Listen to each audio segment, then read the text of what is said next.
പശ്ചിമേഷ്യയിലെ സംഘർഷഭരിതമായ ആകാശത്ത് സമാധാനത്തിന്റെ വെള്ളരിപ്രാവുകൾക്കിനി സ്ഥാനമില്ലെന്ന് പ്രഖ്യാപിച്ച് ഇറാൻ രംഗത്തെത്തിയിരിക്കുകയാണ്.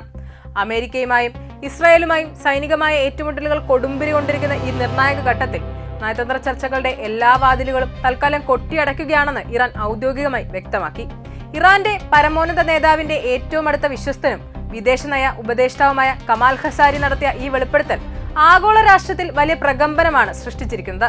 ശത്രുപക്ഷത്തു നിന്ന് പ്രഹരങ്ങൾ തുടരുമ്പോൾ മേശപ്പുറത്തെ ചർച്ചകൾക്ക് അർത്ഥമില്ലെന്ന കർക്കശമായ സന്ദേശമാണ് ഇതിലൂടെ ഇറാൻ നൽകുന്നത്.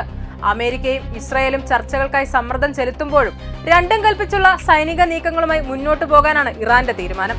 പശ്ചിമേഷ്യൻ രാഷ്ട്രത്തെ മാറ്റിമറിക്കാൻ പോകുന്ന ഈ നോ ഡിപ്ലോമസി നയം ഒരു വൻയുദ്ധത്തിന്റെ മുന്നോടിയാണോ?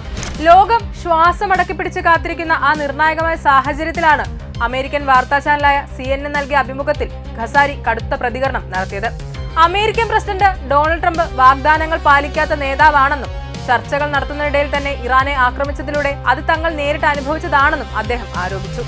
ഈ സാഹചര്യത്തിൽ അമേരിക്കയുമായി ഭാവിയിൽ ചർച്ച നടത്താൻ സാധ്യത വളരെ കുറവാണെന്നും അദ്ദേഹം വ്യക്തമാക്കി. അമേരിക്കയും ഇസ്രായേലും വീണ്ടും ഇറാനെ ആക്രമിക്കില്ലെന്ന് വ്യക്തമായി ഉറപ്പ് ലഭിക്കാത്ത പക്ഷം യാതൊരു നയതന്ത്ര ചർച്ചകൾക്കും സാധ്യതയില്ലെന്നാണ് ഖസാരിയുടെ നിലപാട്. ഇതിനിടെ ഇറാനിലെ നേതൃത്വവുമായി ബന്ധപ്പെട്ട ചോദ്യങ്ങൾക്കും അദ്ദേഹം മറുപടി നൽകി.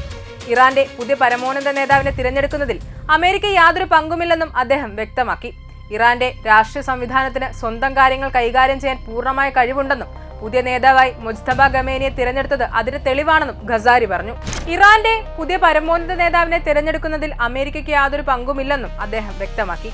ഇറാന്റെ രാഷ്ട്രീയ സംവിധാനത്തിന് സ്വന്തം കാര്യങ്ങൾ കൈകാര്യം ചെയ്യാൻ പൂർണ്ണമായ കഴിവുണ്ടെന്നും പുതിയ നേതാവായി മുജ്തബ ഖമേനിയെ തിരഞ്ഞെടുത്തത് അതിന്റെ തെളിവാണെന്നും ഖസാരി പറഞ്ഞു. ഇറാന്റെ ആഭ്യന്തര കാര്യങ്ങളിൽ അമേരിക്കയോ മറ്റേതെങ്കിലും വിദേശ ശക്തിയോ ഇടപെടാൻ ശ്രമിച്ചാലും അതിന് യാതൊരു പ്രാധാന്യമില്ലെന്നും അദ്ദേഹം കൂട്ടിച്ചേർത്തു.